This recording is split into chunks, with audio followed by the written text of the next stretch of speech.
മഹത്തായ ഒരു ജലനിധി പദ്ധതി ഇവിടെ കഴിഞ്ഞു പോകുന്നു. ഏകദേശം 3000-ലധികം ആളുകൾക്ക് നിലവിൽ കുടിവെള്ളം കൊടുക്കുകയും ചെയ്തിട്ടുണ്ട്.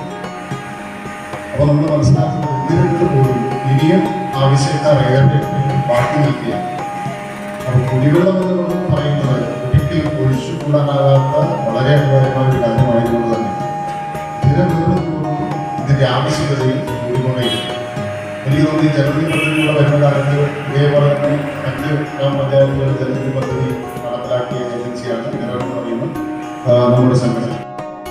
ഏറ്റവും പ്രധാനപ്പെട്ട ഒരു ഘടകം എന്തുകൊണ്ട് മത്സരത്തിലേക്ക് പോയത് ഇവിടെ ശ്രീ തോമസ് സൂചിപ്പിച്ചു.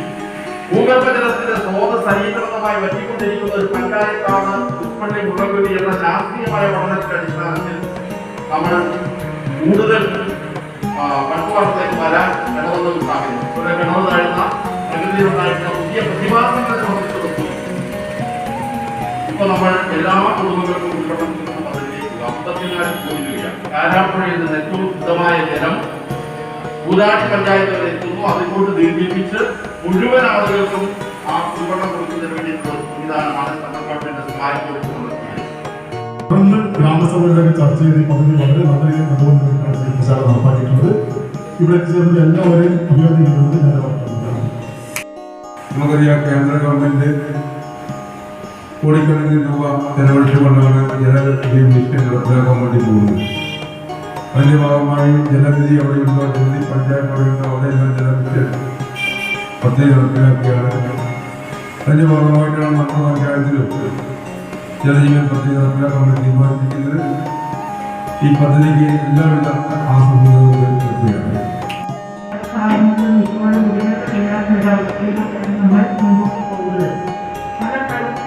പ്രളയങ്ങളും ഒക്കെ ഉണ്ടായിരുന്നെങ്കിൽ കൂടി ഇന്ന് കുടിവെള്ളമില്ലാത്ത അവസ്ഥ നമ്മൾ നേരിട്ട് മുമ്പോട്ട് പോവുകയാണ്.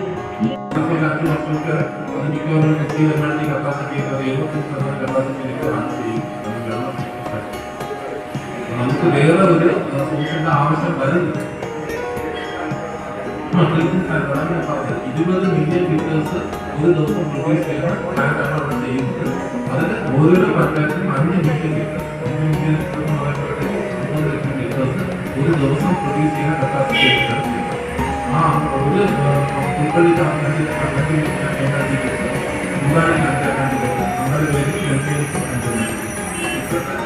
നമ്മുടെ ഫ്യൂച്ചർ പ്രവർത്തനങ്ങൾ ഏതൊക്കെയാണ് മിക്കവാറും വെള്ളം കയറുന്നതാണ്. ഇനിഷ്യൽ പീരിയഡ് എത്തായാലും നാട്ടിൽ ഈ പ്ലാന്റ് ഉണ്ടായിരുന്നതാണ്. ജലനിധി നല്ലതാണെങ്കിൽ അത് ദീർഘകാലം കൊണ്ട് കണ്ടിന്യൂ ചെയ്തു പോകും. ആൾക്കാർക്ക് രൂപ കൊടുക്കുന്നത് ബുദ്ധിമുട്ടില്ല. അത് അവർ പറയുന്നത് ചിലപ്പോൾ ഈ പദ്ധതി നിലവിൽ എങ്ങനെ റൺ ചെയ്യുന്നു അങ്ങനെ പോകും. ജലജീവൻ മിഷൻ എന്ന് പറയുന്നത് വാട്ടർ സർവേ ജലനിധിയെ പോലെ ഒരു പരിപാടിയാണ്. അതൊരു കേന്ദ്ര സർക്കാരിന്റെ 50% ഫണ്ട് കേന്ദ്ര സർക്കാർ, 25% തുക കേരള ഗവൺമെന്റ്, 15% പഞ്ചായത്ത്, 10% ഗുണഭോക്താവും എല്ലാവരും കൂടി കോൺട്രിബ്യൂട്ട് ചെയ്തിരിക്കുന്ന ഒരു എമൗണ്ടാണ്. ജലനിധി ഒരു ഇൻഡിവിജ്വൽ കണക്ഷൻ 10,000 രൂപ മേടിക്കുന്ന കാര്യത്തിൽ പറഞ്ഞല്ലോ. അതുകൊണ്ട് പറയാൻ ഇതിനകത്ത് നമുക്ക് 50% സബ്സിഡി കേന്ദ്ര ഗവൺമെന്റാണ് എമൗണ്ട് കേന്ദ്ര ഗവൺമെന്റ്, 25% കേരള കൊടുക്കും, 10% പഞ്ചായത്ത് എടുക്കും, 15% പഞ്ചായത്ത് എടുക്കും, 10% ഗുണഭോക്താവ് എടുക്കും. ഗുണഭോക്താവ് എടുക്കുന്ന പൈസ ഈ ബാക്കി മുഴുവൻ സബ്സിഡി ഗവൺമെന്റ് തരുന്നതാണ്. നമ്മളൊരു ഇൻഡിവിജ്വൽ കണക്ഷൻ ഇമ്മീഡിയറ്റ് ആയിട്ട് വേണമെന്ന് പറയുമ്പോൾ അതിന് ഗവൺമെന്റ് സബ്സിഡി കിട്ടില്ല. ഇതൊരു മിഷന്റെ ഭാഗമായിട്ട് വരുന്ന സബ്സിഡിയാണ് 1,600 രൂപ. നമ്മളുടെ പുൽപ്പള്ളി പഞ്ചായത്ത് 100% കുടിവെള്ളം എല്ലാവർക്കും എത്തിക്കുക എന്ന ഉദ്ദേശത്തോടു കൂടിയാണ് ഈ ജലജീവൻ പദ്ധതി ഇപ്പോൾ ഇവിടെ പുതിയതായിട്ട് ആരംഭിക്കുന്നത്. അങ്ങനെ ഇവിടെ പുൽപ്പള്ളി പഞ്ചായത്ത് വരൾച്ച നേരിടുന്ന ഒരു പഞ്ചായത്ത് ആയതുകൊണ്ട് 50 വർഷത്തേക്ക് വെള്ളം കൊടുക്കാൻ നമുക്ക് സൗകര്യം ഉണ്ടാകുമോ ഈ പുഴമൂല പദ്ധതിയിൽ നിന്ന് ഒരു സംശയം വരികയും അങ്ങനെയാണ് കാരാപ്പുഴ പദ്ധതി ഏറ്റെടുത്ത് നമ്മൾ ഈ വെള്ളം സപ്ലൈ ചെയ്യാനായിട്ട് തീരുമാനിച്ചിരിക്കുന്നത്. നമ്മുടെ പഞ്ചായത്തിൽ ഇപ്പോൾ കണക്കനുസരിച്ച് പ്രശ്നങ്ങൾ ഞാൻ ചോദിച്ചപ്പോൾ പറഞ്ഞത് 11,000-ൽ പരം കുടുംബങ്ങളുണ്ട്.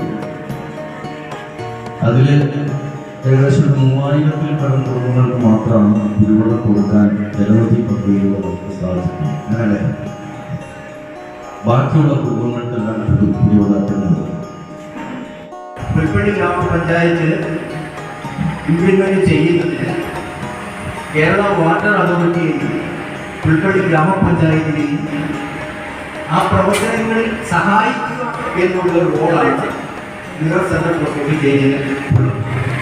ഇംപ്ലിമെന്റ് ചെയ്ത് പ്രോഗ്രാം നടപ്പിലാക്കുന്നത് വാട്ടർ അതോറിറ്റി ആണ്. വാട്ടർ അതോറിറ്റി ഗ്രാമപഞ്ചായത്തിനെയും ഈ പ്രവൃത്തികളിൽ സഹായിക്കുക എന്നുള്ള ഒരു റോളാണ്. അത്തരത്തിലുള്ള പഠനം അനിവാര്യമാണ്. അതിനാവശ്യമായിട്ടുള്ള ക്രമീകരിച്ച് കൊടുക്കുക, അതിനാവശ്യമായിട്ടുള്ള പേര് സ്വീകരിച്ചു കൊടുക്കുക എന്ന മഹത്തായ ദൗത്യം ഏറ്റെടുക്കണമെന്ന് അഭ്യർത്ഥിച്ചുകൊണ്ട് യോഗത്തിൽ വന്നിട്ടുള്ള പങ്കെടുക്കുന്ന എന്റെ ഭാഗത്തുള്ള മുഴുവൻ ആളുകളെയും കൃത്യമായി നന്ദി രേഖപ്പെടുത്തിക്കൊണ്ട് ഞാൻ വാക്കുകൾ അവസാനിച്ചു.